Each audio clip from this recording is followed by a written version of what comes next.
Hi, magandang araw po sa inyong lahat. Ngayon po ay araw ng Martes, a very powerful reading.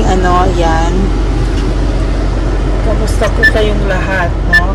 I hope kayo po ay nasa mabuting kalagayan lahat. At ngayon po ay magbibigay po tayo ng second reading of the day today, Tuesday.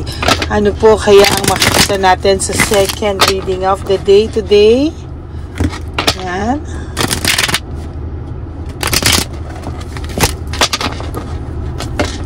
Ano po kayang makikita natin sa second reading of the day?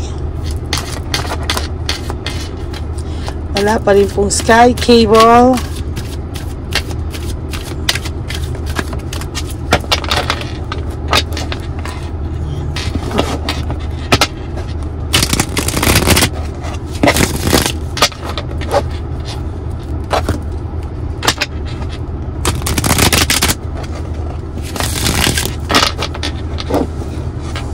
Tingnan po natin.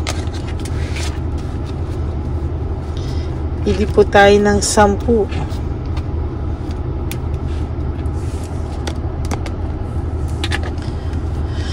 1, 2, 3, 4, 5, 6, 7, 8, 9, and 10.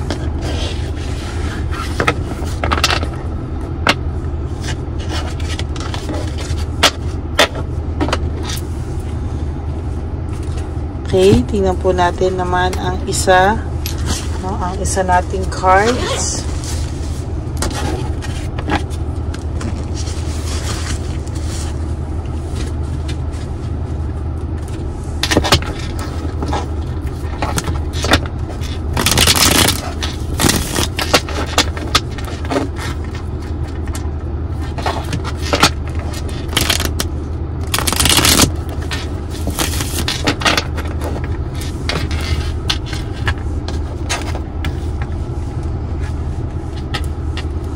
Pili po tayo ng 10. Ano kaya makikita natin dito? No? 1, 2, 3, 4, 5, 6, 7,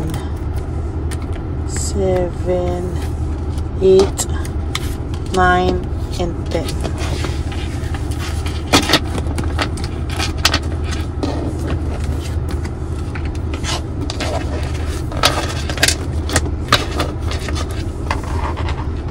Okay, tingnan po natin ano po kaya ang makikita natin sa reading of the day, second reading of the day today, mga kapatid.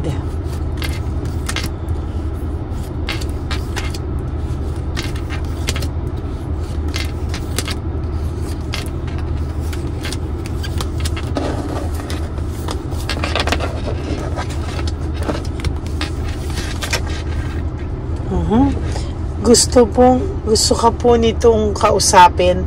Gusto kanya pong makausap. He wants to reach out to you. Mayroon po siyang hope na somehow naghihintay ka pa rin po sa kanya.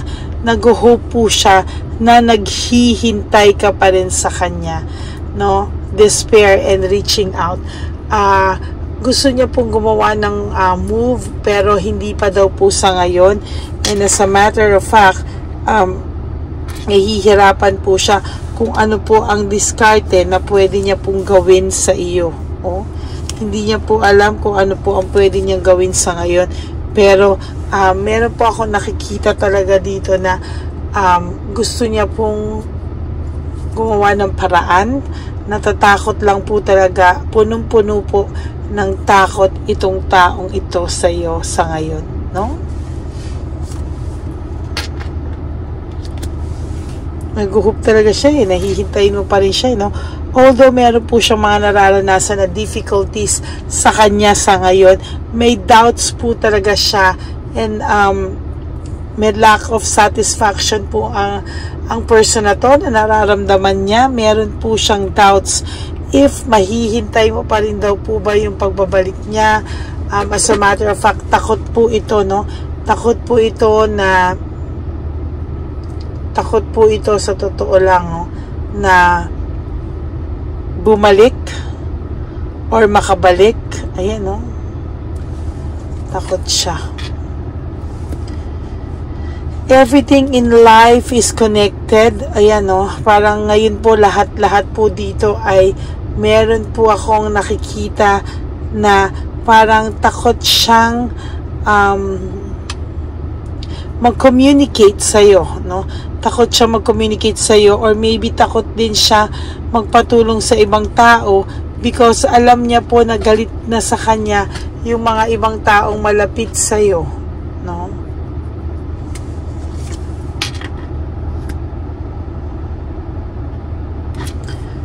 Ayan, o, panay fear ang nakikita ko dito. Punong-puno po ng takot ang taong ito. No, fear of change. Ngayon po ay nagpe-playing safe lang siya. Hindi po siya makalapit sa'yo. Hindi po siya makalapit sa'yo. Hindi po siya maka-entrada. Hindi siya makagawa ng any reasons para po maging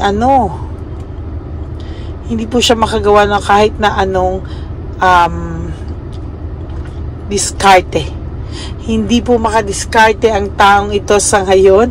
Kaya po secretly nag-hope na lang siya na mahintay mo pa po siya. No? Gusto niya po na mahintay mo siya. Gusto niya po na kahit papano maayos mo pong maaayos niyo pa po, pero parang ayaw niya pong gumawa ng any moves.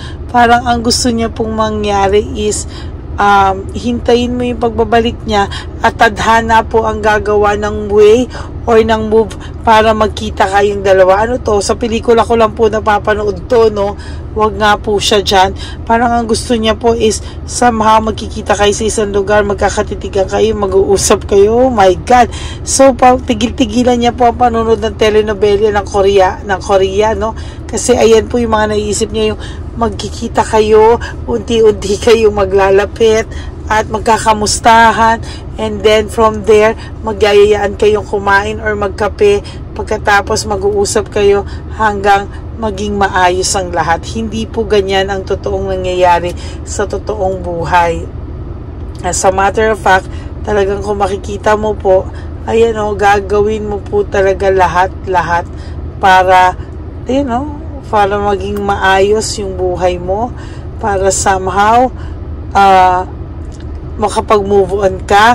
Pero siya po, kahit papano po siya, umaasa talaga siya na kakampihan pa rin siya ng tadhana. There's hope and faith. Talaga, may hope and faith pa rin po siya sa sitwasyon, hindi po siya nag-give up na someday magtatagpo daw po ang inyong landas ulit, no? Hindi siya gumagawa ng any moves, pero pagtatagpuin daw ng tadhana kung kayo pa rin daw sa huli. Oh my God. There's missed chance and loss of opportunity. Sa dinami-dami po kasi ng pagkakataon nito na sinayang niya, sinira niya, ayan, no, parang umaasa po siya na lang sa tadhana. This is not good, no? Kailangan po niyang harapin kung ano po yung naging problema niya. Huwag po siyang umasa na someday magkikita pa rin kayo at tadhana ang gagawa ng paraan para kayo ay mabalik sa isa't isa. Pinili niya maging free, pinili niyang kunin ulit yung control, pero ngayon, ayan po, so desperate, no? Desperado po itong taong to na muli kayo magkita at alam mo yun, somehow mapatunayan niya sa iyo na walang nagbago sa kanya, na oo, naging rude siya, naging masama ugali niya, pero mahal ka pa rin niya at ikaw pa rin daw po ang babalikan niya, no? Kung bibigyan lang daw siya ng pagkakataon, ikaw pa rin po ang hihilahin niya at pipiliin niya. Ba't di niya gawin ngayon? Gigigil ako dito. Feeling niya po, prioritize mo raw yung ibang bagay over sa relationship niyo. Kaya niya nagawang mag-cheat sa'yo. Maybe nagsiselos ito sa pamilya mo, or nagsiselos ito sa trabaho mo, or nagsiselos ito sa mga priority mo sa buhay, feeling niya malayo ka sa kanya, or feeling niya lumayo na yung loob mo sa kanya for whatever reason. Ayan, no? Panay pagsiselos. Ina-avoid niya lang po yung conflict sa mga oras na to. Kaya ayaw niya pa rin pong magsalita. Ayaw niya pong harapin ito, no? And kung nakikita niyo po talaga, umaasa talaga po ito, no? Na umaasa po talaga to na mahihintay mo pa yung pagbabalik niya. Meron silang conflict ni Chabilitang Palaka na nagkukos po sa kanya ng matinding depression and matinding frustration because sabi niya hindi daw ganito ang buhay na pinangarap niya, no? So ngayon, ayan po talaga, meron po akong coldness na nakikita dito. May coldness po akong nakikita sa kanilang dalawa ni Chabilitang Palaka. Although makikita mo to, parang they are so much in love and wala po itong kaproblema. Pero kung tititigan nyo lang po yung tititigan nyo lang po yung itsura ng person nyo, makikita nyo po talaga na sobrang lungkot po ito. Okay? Sa nakikita ko po dito, meron po itong anxiety, no? This person has anxiety. Malungkot po ang taong ito for whatever reason. Hindi ko po mapaliwanag sa'yo. Hindi niya din po mapaliwanag sa'yo. Pero may emptiness po itong nararamdaman. Hindi siya satisfy sa kanyang ginagawa o buhay niya. Talaga pong naghahanap po ito ng malalim na reason or meaning ng buhay, no? There is sacrifice in martyrdom. Nag-sacrifice ka po ng malaki dito, halos maging martyr ka na, pero it end up na niloko ka pa rin niya, pinagpalit ka pa niya sa iba. Akala niya po napakasarap ng buhay mo. Hindi niya lang po alam na hirap ka na din po sa buhay mo. Hindi niya po alam na hirap ka na sa lahat, no? Kaya ayan po yung nakikita ko, too much sacrifice. Oh my God, the Tower in reverse. Naiiwasan niya lang po lahat ng mga nangyayari sa kanyang malas ngayon. But he has financial loss. Walang-wala pong pera ang taong ito, and somehow sudden shock sa'yo yung mga nagawa niya sa'yo kasi hindi mo po inakala na ganito pala ang pagkatao ng taong minahal mo. Hindi mo daw po pala kilala.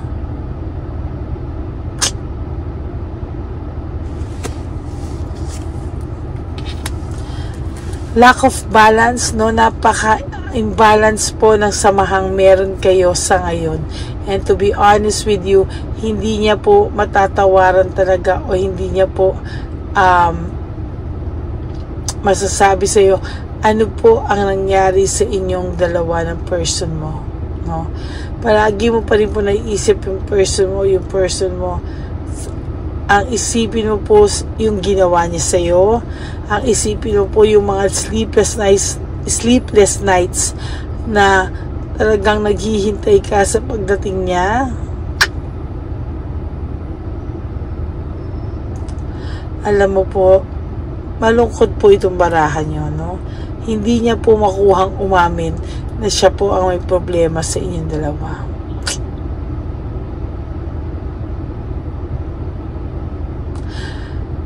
Feel ko po yung energy nito, pero somehow nalulungkot po ako kasi parang ipinapasa Diyos na lang niya or isinusurrender na lang niya na whatever will be, no? Iniisip niya na lang yung mga happy memories nyo, iniisip na lang po niya yung mga iniisip na lang niya lahat, pero to be honest with you, hanggang dun lang ang ginagawa niya. Hindi talaga siya gumagawa ng any effort sa ngayon, ano?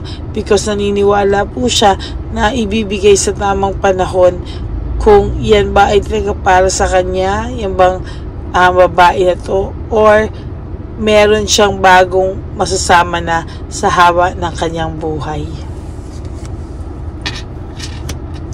One-sided and disharmony. Sa ngayon po, one-sided po yung samahan nila ni Chabilitang Palaka. So far po kasi gulong-gulo rin po ito talaga, no? Hindi niya po alam, hindi niya rin maintindihan ang sarili niya. Ano daw po ba talaga ang gusto niya sa sarili niya? No? Satisfaction, luxury, emotional maturity, yan po ang mga kulang sa buhay ng person mo ngayon. Hindi siya satisfied, hindi luxurious ang buhay niya. Emotional stability, wala rin siya. Kaya siya ay may confusion at talagang sobrang halos brutal po ito, na halos ikamatay niya rin po sa, alam mo yung pagiging brutal niya, makapatay siya sa feelings ng tao, yung makapatay siya sa sakit na nararamdaman, ano? Ayan, no? Dahil siya ay depressed, nang dadamay po siya ng tao, kailangan kung siya ay depressed, makasakit din po siya ng tao. So, yun po ang talagang nagagawa ng person nyo ngayon, ano? So, again, maraming po salamat. This is your second reading, and I hope na nakapag-resonate po kayo. And if you do, please give me a like and comment down below para naman po mabasa ko ang inyong mga energy. Ayan, magandang hapon po sa inyong lahat, and I hope na napasaya ko po kayo, no, during my break time. Okay? I love you guys, and I will be back again for another set of reading. Huwag po kayong mawawala. Stay tuned, and God bless you. I love you. For those of you who wants to have a private reading with me, you can message me at Ladyly Elena. That's L-A-D-Y-L-Y Elena. Nasa dulo po yan ng ating video. Diyan nyo lang po ako makokontak. That's my only official and legit FB account. Yan. Yan po. No? And for those of you who wants to give me a super thanks, I would really love and be grateful for that. Maraming salamat po sa inyong lahat, to all my Lady Reyna friends, family, and subscribers. I love you all from the bottom of my heart. Life is short. Don't make it shorter, everyone, by stressing yourself from all the pains and the heartaches na binigay sa inyo ng kahapon. Just surrender everything to the divine universe and just let go and let God write your life and love story.